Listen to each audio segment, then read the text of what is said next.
palavra de Deus diz em 1 Tessalonicenses, no capítulo 5 e no verso 19, não apaguem o espírito. Traduções mais antigas, como, né, as versões corrigida, revisada de Almeida, tradução brasileira diz, não extingais o espírito. Almeida atualizada diz, não apagueis o espírito, no tom do imperativo. Isso nos chama a atenção para algo.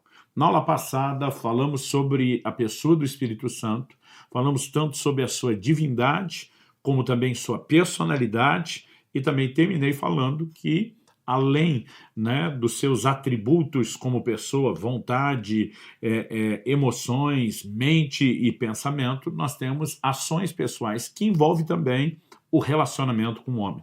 E pincelamos um assunto importante que foi a comunhão com o Espírito Santo.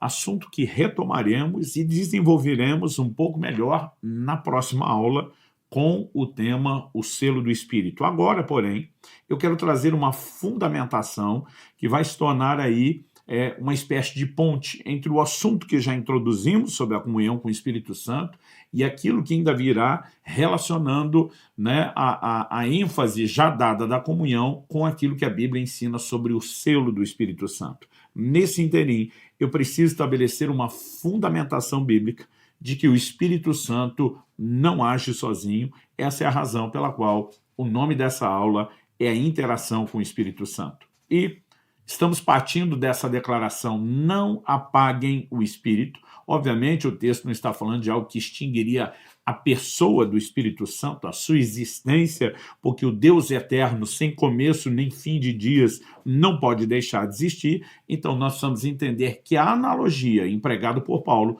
falando sobre a inspiração do próprio Espírito Santo, diz respeito à sua obra. Então, a obra do Espírito Santo em nós é vista como fogo.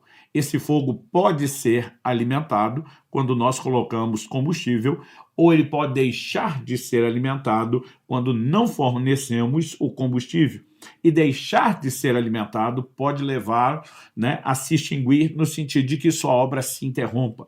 Portanto, a lógica do próprio texto, e nós não vamos ficar só nele, nós vamos perceber isso ao longo de toda a Escritura, é que o Espírito Santo não age sozinho. Nós temos responsabilidades e também precisamos agir, eu diria interagir, que é a ação conjunto, né, em conjunto, precisamos interagir com o Espírito Santo para que aquilo que ele tem como missão e obra a ser realizada em nós possa se concretizar. O Novo Testamento é apresentado com muita clareza em 2 Coríntios capítulo 3, como sendo, né, o ministério do Espírito. Já enfatizei na aula anterior que sem a obra do Espírito Santo, o homem não experimenta arrependimento, não experimenta novo nascimento, não experimenta transformação na imagem do Senhor Jesus, ou seja, a ação e a obra do Espírito Santo é tão essencial a ponto de a nova aliança ser chamada de o ministério do Espírito. Agora, se é tão essencial a sua obra, mas não entendemos que a natureza da obra é interação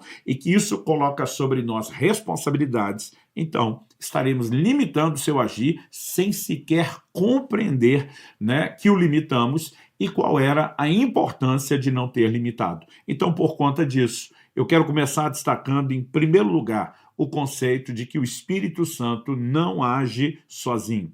Em Romanos, no capítulo 8 e no verso 26, nós temos uma declaração do apóstolo Paulo que não pode ser ignorada dentro dessa perspectiva do Espírito Santo não agir sozinho. Por exemplo, o apóstolo diz, da mesma maneira, também o Espírito nos ajuda em nossa fraqueza, porque não sabemos orar como convém, mas o próprio Espírito intercede por nós com gemidos inexprimíveis. Ele enfatiza aqui que o Espírito Santo nos ajuda. Eu gostaria de chamar a sua atenção, né, para essa palavra que foi traduzida aqui como ajuda. Na Almeida Revista e Atualizada, a expressão traduzida foi o Espírito nos assiste, né? Mas em muitas outras versões e traduções nós vamos simplesmente encontrar a expressão que ele nos ajuda. Então vamos lá. Essa palavra aqui traduzida como ajuda ou assiste, no original grego, a língua em que o Novo Testamento foi escrito, koineu, grego antigo,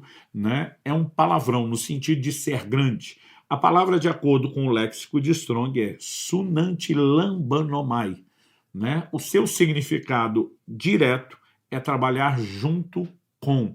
Agora, nós precisamos entender que sum, ante e lambano, né, é uma palavra que ela, na verdade, é formada pela junção dessas três palavras, sum, ante e lambano. Ainda temos a parte final, o mai, que é a conjugação do verbo depoente, essa parte técnica, a gente não precisa gastar tempo com ela.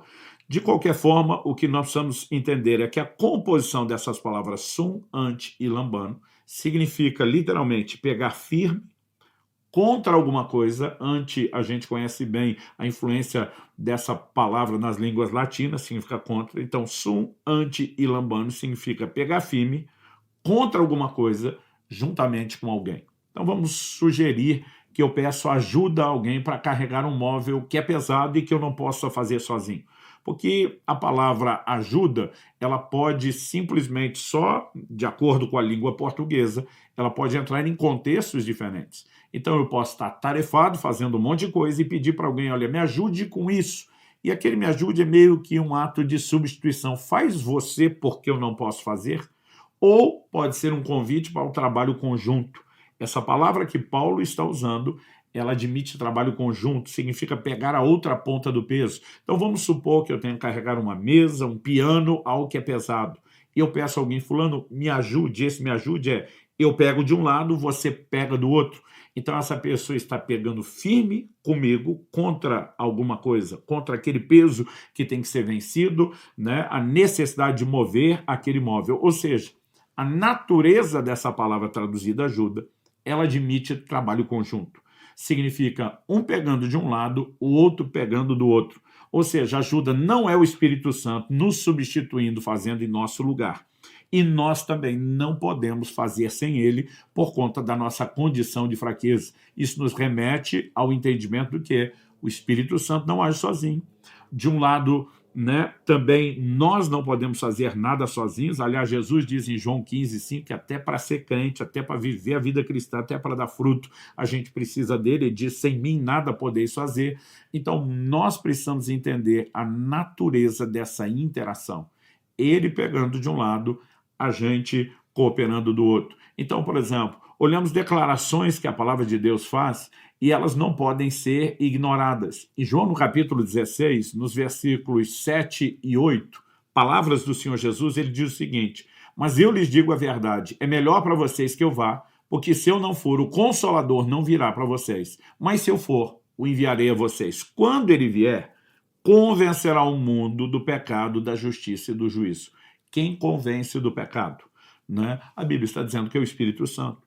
Romanos capítulo 2 fala da bondade de Deus conduzindo o homem ao arrependimento. Então, obviamente, há um aspecto divino nessa declaração. Agora, a pergunta a ser feita é, nessa obra, o Espírito Santo age sozinho? Se fosse, o arrependimento seria tratado de forma unilateral. Mas em Atos, no capítulo 2, no verso 38, no dia de Pentecostes, nós temos o apóstolo Pedro pregando, e ele vai usar o imperativo, arrependei-vos. Né? A Nova Almeida atualizada, a versão que eu uso bastante aqui nas aulas e pregações, diz arrependam-se. De qualquer forma, a responsabilidade de se arrepender está sendo comunicada ao homem. Então, alguns às vezes me perguntam, mas pastor, o arrependimento é um ato divino ou é um ato humano? É obra do Espírito Santo ou é responsabilidade do homem? E eu digo os dois. Né? Por um lado, é ele que convence. Por outro, nós temos a responsabilidade de tomar uma decisão. Então, o Espírito Santo não fará todo o trabalho e nós, sem a ajuda dele, também não podemos fazer. Então, chamamos isso de interação ou de trabalho conjunto. Por exemplo, sabemos que a salvação é pela fé. A Bíblia diz em Efésios, no capítulo 2, ali, versos 8 e 9, pela graça sois salvos, mediante a fé, isso não vem de vós, é um dom de Deus. Então, a fé nos salva e a fé não é nossa, né? Ela vem de Deus. Agora, a pergunta é, Deus trabalha a fé sozinho? Se assim fosse, nós não teríamos na Bíblia, né, textos como o que temos, e eu diria no alto volume, responsabilizando o homem a respeito de crer. Então, o próprio Jesus, por exemplo, quando sai pregando o evangelho, ele diz em Marcos capítulo 1, verso 15, o tempo está cumprido, o reino de Deus está próximo, e ele diz, arrependam-se e creiam no evangelho. Traduções mais antigas diz, arrependei-vos e crede no evangelho. Ou seja, tanto o arrependimento como a fé é apresentado como um imperativo. O homem é ordenado a se arrepender, o homem é ordenado a crer. Agora, a pergunta é, ele fará tudo isso sozinho? Não, ele tem responsabilidades, mas, obviamente, existe a parte de Deus provocando, né, liberando recursos, dando-nos condições. Agora, isso também não significa que, se por um lado o homem não arrepende sozinho, que Deus o fará com que ele se arrependa agindo sozinho. Então, nós chamamos isso de interação ou trabalho conjunto, né? Em relação à fé, em 2 Coríntios, no capítulo 4, por exemplo, no verso 13, o apóstolo Paulo se refere ao Espírito Santo com um título muito particular que não pode ser ignorado quando falamos do assunto. Ele diz, tendo o mesmo espírito da fé. Né? O espírito que habita em nós é chamado de espírito da fé, porque ele produz, obviamente, em nós a ação da fé. Mas isso não significa nem de longe que a responsabilidade seja só dele e que o homem tenha sido excluído do processo. Em Gálatas, no capítulo 5 e no verso 16, nós também temos um outro imperativo. Esse imperativo também comunica uma responsabilidade, né? A Bíblia diz, digo, porém, o seguinte, vivam no Espírito e vocês jamais satisfarão os desejos da carne. Né? Essa expressão aqui, vivam no Espírito, vai aparecer, né, como andai no Espírito, por exemplo, na Almeida Revista e Atualizada. Inclusive, a palavra traduzida no original, peripateu, ela fala de caminhar, de fazer o caminho. Lá na frente, por exemplo, no verso 25 de Gálatas 5, nós lemos, se vivemos no Espírito, andemos também no Espírito. Né? Então, nós temos tanto, por um lado, o que podemos chamar de um imperativo sobre andar, como também temos um outro a respeito de viver no Espírito. Né? Recebemos dele a vida, temos a responsabilidade de caminhar e andar no Espírito. Podemos sair da esfera da vida cristã, do homem voltando-se para Deus, estabelecendo um relacionamento com Deus e observando, inclusive, a responsabilidade de não andar na carne. Romanos 8,14 diz que o Espírito nos guia, não que ele nos arrasta. Então, ele vai apontar o caminho e nós temos a responsabilidade de ouvir ou não ouvir. Mas, além dessa esfera da vida cristã pessoal, nós podemos falar daquilo que chamamos de um mover do Espírito Santo. E, principalmente, dentro da teologia carismática, pentecostal, acredito que aqui também precisamos estabelecer fundamentos a respeito dessa interação. Por exemplo, em Ezequiel, no capítulo 47, nós vemos que o profeta tem uma visão de um rio que emana do santuário de Deus. O Apocalipse vai apresentar algo similar, falando de um rio que emana do trono de Deus.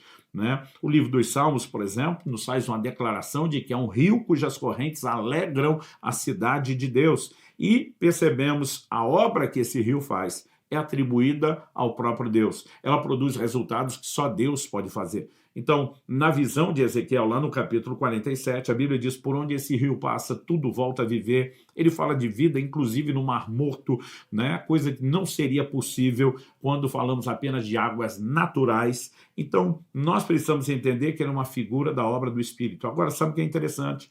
O anjo pega o profeta pela mão e diz, vem comigo. E eles precisam entrar rio adentro e medir o rio.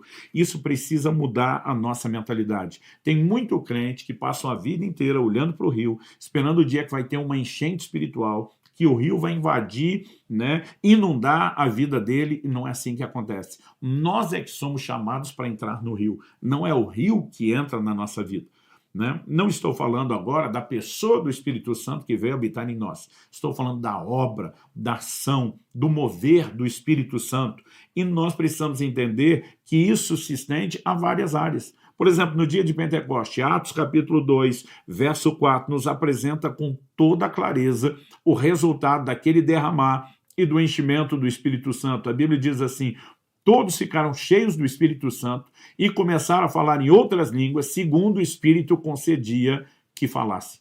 Quando você se questiona quem que falava em outras línguas, a Bíblia diz, as pessoas que ficaram cheias do Espírito Santo, elas é que passaram a falar em línguas, né? E elas foram ouvidas falando em línguas, e isso causou espanto para as pessoas que os ouviam falar na sua própria língua. Então, quem estava falando? As pessoas. Agora a Bíblia diz que o que elas falavam conforme ou segundo o Espírito lhes concedia que falasse. Então, de novo aqui, nós temos uma interação, né? O Espírito Santo concedendo o que falar, mas as pessoas falando. Ou seja, um concede o que falar, o outro fala. Quando falamos a respeito dos dons do Espírito Santo, não é diferente. Em primeira carta de Paulo aos Coríntios, no capítulo 12 e no verso 11, o apóstolo Paulo sinaliza com clareza, mas um só e o mesmo Espírito realiza todas essas coisas. Que coisa? Ele acabou de dar uma lista nos versículos 8, 9 e 10 de 1 Coríntios 12 a respeito dos dons do Espírito, e teremos uma aula específica só sobre isso. E depois de falar que o Espírito realiza essas coisas, ele diz, distribuindo-as a cada um individualmente conforme ele quer. Quem distribui os dons? O Espírito Santo. No entanto, no mesmo capítulo 12, no verso 31, a Bíblia diz, procurem com zelo os melhores dons. É ele que distribui? Sim. Mas sou eu que tenho que buscar? Sim. Capítulo 14, verso 1, sigam o amor e procurem com zelo os dons espirituais, principalmente o de profetizar. Então, de novo, nós temos aqui o que podemos classificar de interação. Ele concede os dons, mas é nossa responsabilidade buscar. Não devemos esperar que ele o faça sozinho. Se a Bíblia nos orienta na busca, é porque isso é parte do processo para acessar aquilo que o Espírito Santo vai nos comunicar. De novo, o homem é chamado para uma parceria. Aliás, em 1 Coríntios, no capítulo 13, no verso 9, a Bíblia diz, em parte conhecemos, em parte profetizamos. O que significa isso? Quando falamos sobre os dons, de novo, nós não podemos achar que ele é uma obra unilateral do Espírito Santo.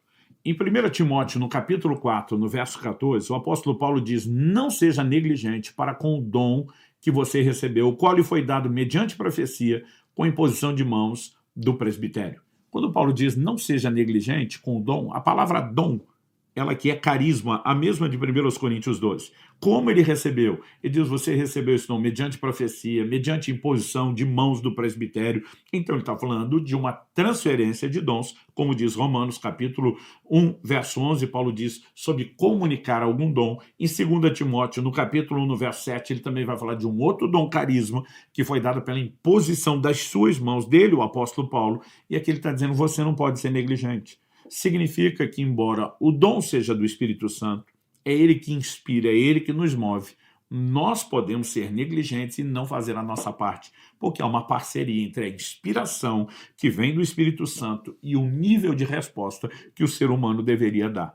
Em segunda carta de Paulo a Timóteo, no capítulo 1, no verso 6, nós vemos Paulo dizendo, por essa razão, venho lembrar-lhe que reavive o dom de Deus que está em você pela imposição das minhas mãos. No verso seguinte, o 7, que começa com a conjunção explicativa por quê, ou seja, uma palavra de ligação entre o raciocínio que vem sendo desenvolvido e a conclusão a que se chega, Paulo diz, porque Deus não nos deu espírito de covardia, outras versões dizem de medo, mas de poder, de amor e de moderação. Então, Paulo responsabiliza Timóteo a reavivar ou despertar o dom. Mas o dom não é do Espírito Santo? Sim. Mas por que é que Timóteo é que tem que despertar? Porque quem apagou o dom foi Timóteo. Qual o motivo pelo qual apagou? Provavelmente pela ligação que temos no verso 7, porque Deus não nos deu espírito de medo ou covardia.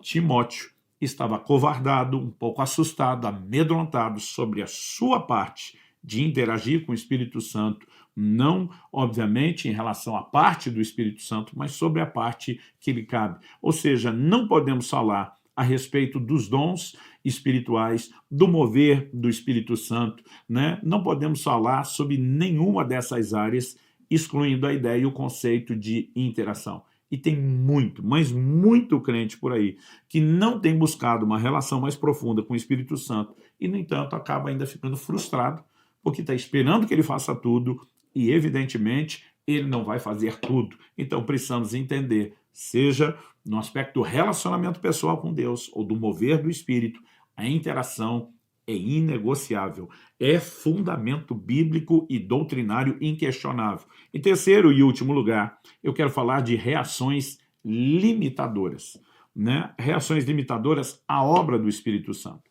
Na aula anterior, você, Luciano Subirá, defendeu que o Espírito Santo é Deus, e agora você está dizendo que a obra divina, a ação do Espírito Santo, pode ser limitada pelo homem? Sim.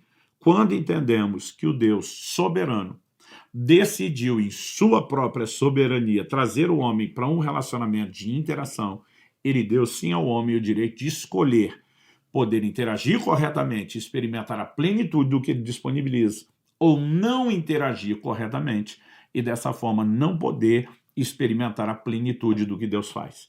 Então, dito isso, né, eu quero mostrar que essas reações limitadoras dizem respeito à obra do Espírito Santo na nossa vida. Não necessariamente ao mover de Deus na terra, na vida de outras pessoas, mas na nossa própria vida podemos restringi-lo.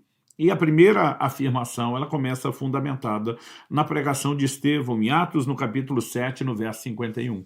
Homens teimosos e incircuncisos de coração e de ouvidos, vocês sempre resistem ao Espírito Santo.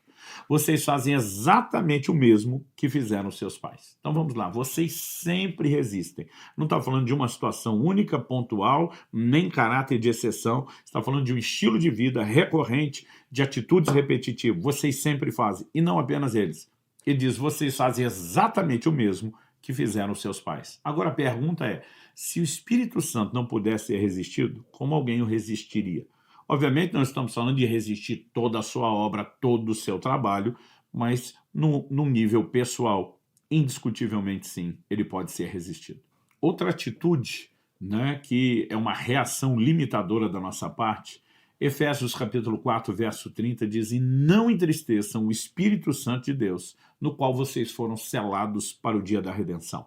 Então, já pincelei esse assunto em aula anterior, falando sobre sentimentos que o Espírito Santo tem, e abordaria esse assunto na próxima aula, falando sobre um nível de interação, de relacionamento, que é a comunhão com o Espírito Santo dentro do assunto do selo. Mas vamos um pouquinho além. Tiago, capítulo 4, versos 4 e 5, diz, gente infiel, vocês não sabem que a amizade do mundo é inimizade contra Deus? Aquele, pois, que quiser ser amigo do mundo se torna inimigo de Deus. Ou vocês pensam que em vão que a Escritura diz, é com ciúme que por nós anseia o Espírito, que ele fez habitar em nós?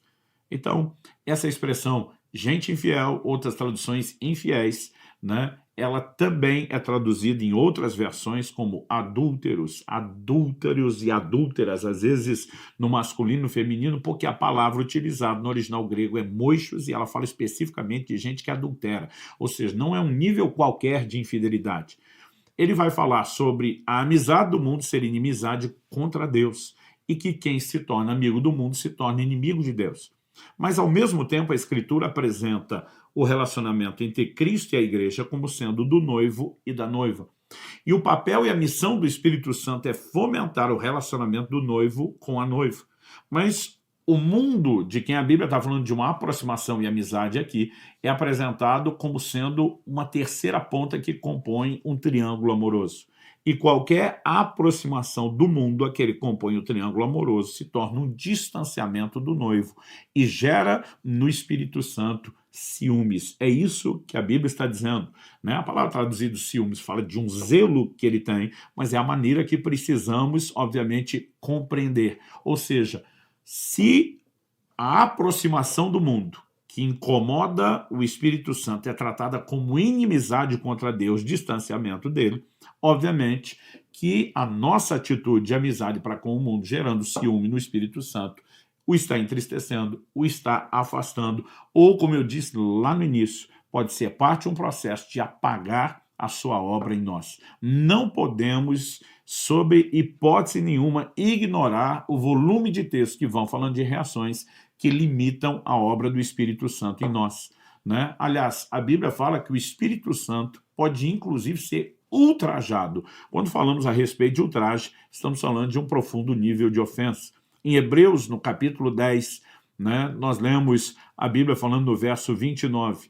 Imaginem quanto mais severo deve ser o castigo daquele que pisou o Filho de Deus, profanou o sangue da aliança com o qual foi santificado e insultou o Espírito da graça. Outras traduções, como Almeida Atualizada, por exemplo, elas vão usar a expressão ultrajou o Espírito da graça. Essa palavra aqui, traduzida na Almeida Atualizada, ultrajar, ela literalmente tem a ver com insulto, né? Quando a gente fala do ultraje, pode ser avaliado meramente a respeito de um comportamento, né? Mas quando falamos de insultar, ela tem muito mais a ver com uma difamação, com alguém que está xingando, mas, obviamente, a Bíblia está falando de algo que não se faz apenas de forma verbal, mas por meio de uma atitude. Qual é o contexto?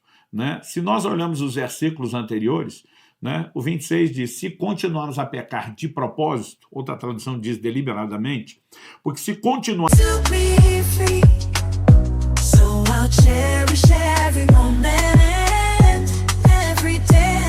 For your love has lit my path in everywhere. In the tender touch of your hand, I find the strength to rise and stand. Through every trial, every tear we've shed, your love's been the shelter where I find my bed. For your love's been my anchor in life's stormy seas, a beacon of hope guiding me to be free. I'll cherish every moment, every day. For your love has lit my path in every way. With gratitude in my soul, I'll sing this song. For the love we share is steadfast and strong. Vamos a pecar de propósito, depois de termos recebido o conhecimento da verdade, já não resta sacrifício pelos pecados. Pelo contrário, resta apenas uma terrível expectativa de juízo e fogo vingador prestes a consumir os adversários. Ou seja, aquela pessoa que passa a pecar deliberadamente, intencionalmente, de propósito, é agora tratada como um adversário que será julgado, e a Bíblia diz, já não lhe resta sacrifício. Né? Já traduzindo isso, não lhe resta perdão. O verso 28 emenda, quem tiver rejeitado a lei de Moisés morre sem misericórdia pelo depoimento de 2 ou 3 testemunhas, ou seja, na lei de Moisés havia juízo e o juízo era sem misericórdia. Agora, olha o que ele diz sobre a graça. Imaginem quanto mais severo do que na lei de Moisés, deve ser o castigo daquele que pisou o Filho de Deus, profanou o sangue da aliança com o qual foi santificado e insultou o Espírito da graça. O verso seguinte, o 30, diz, pois conhecemos aquele que disse, a mim pertence a vingança, eu retribuirei, e outra vez, o Senhor julgará o seu povo. E verso 31 diz, horrível coisa é cair nas mãos do Deus vivo. Eu acho curioso que alguns grupos tentam dizer que as pessoas que estão nesse lugar de não poder, né, ter perdão, que trataram o próprio Jesus dessa forma é porque nunca se converteram. E eu fico pasmo com esse tipo de declaração. O texto diz que não só pisaram Jesus, isso poderia ser só a rejeição de quem nunca se converteu, mas a Bíblia diz que a pessoa profanou o sangue da aliança com o qual foi santificado. Como é que alguém pode ser santificado pelo sangue da aliança e não ser convertido? Né? Como que a atitude dela se transforma num insulto ao Espírito Santo que veio habitar nela e não em mera rejeição? Além de que o próprio contexto aponta alguém que decidiu pecar de propósito depois do conhecimento da verdade, como nós vimos no verso 16. O cara que nunca se converteu, alguém vai estranhar que ele está pecando de propósito? Ou vai dizer, né, que ele que nunca se converteu chegou ao conhecimento da verdade? Ou nós vamos pegar o verso 30, né, onde Deus diz que vai julgar o seu povo e dizer que o versículo sobre Deus julgar o seu povo foi colocado com quem não é povo e nem é convertido? Ou seja, nós precisamos entender que o Espírito Santo que veio habitar em nós, ele pode ser afastado, ele pode ser apagado, ele pode ser entristecido, ele pode ficar enciumado, ele pode ser ultrajado, e nós podemos chegar ao nível máximo, que para mim está lá em Isaías, no capítulo 63, no verso 10, que diz, mas eles foram rebeldes e contristaram o seu Espírito Santo. Por isso, ele se tornou inimigo deles e ele mesmo lutou contra eles. E aqui estamos falando do povo de Deus. As aplicações de inimizade no Novo Testamento são similares.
Velho Testamento. A Bíblia diz, os que estão na carne, em vez de estar no Espírito, não pode agradar a Deus, e diz que isso é inimizade contra Deus. Diz que a amizade do mundo é inimizade contra Deus. E aí nós vamos dizer, não, o Espírito Santo não pode se tornar inimigo de um crente, depende a que ponto ele pode chegar. O texto está falando de gente, né, que passou a pecar deliberadamente, intencionalmente. No início o Espírito Santo tenta convencer, e essa pessoa está lá, em vez de alimentar o fogo do relacionamento, está apagando, está entristecendo, está deixando ele enciumado, está ultrajando com suas atitudes. Estamos falando de uma progressão, de uma resistência contínua. Ela pode terminar em inimizade, em distanciamento completo, ninguém se engane. Ou seja, se há ações que favorecem a obra do Espírito Santo, que na ajuda é o trabalho conjunto e a interação, e se há outras que limitam, nós precisamos entender que a declaração não apague o Espírito fala de nossa responsabilidade e que sim, ele não fará tudo sozinho e que nós podemos limitá-lo, embora esse não seja o plano de Deus e nenhum de nós precise errar nessa área. Na próxima lição, nós vamos falar um pouco melhor sobre o aspecto positivo da interação, que é o relacionamento com ele e a devida resposta. E que Deus nos ajude a não apenas compreender, mas corresponder de uma maneira prática, andando nessas verdades.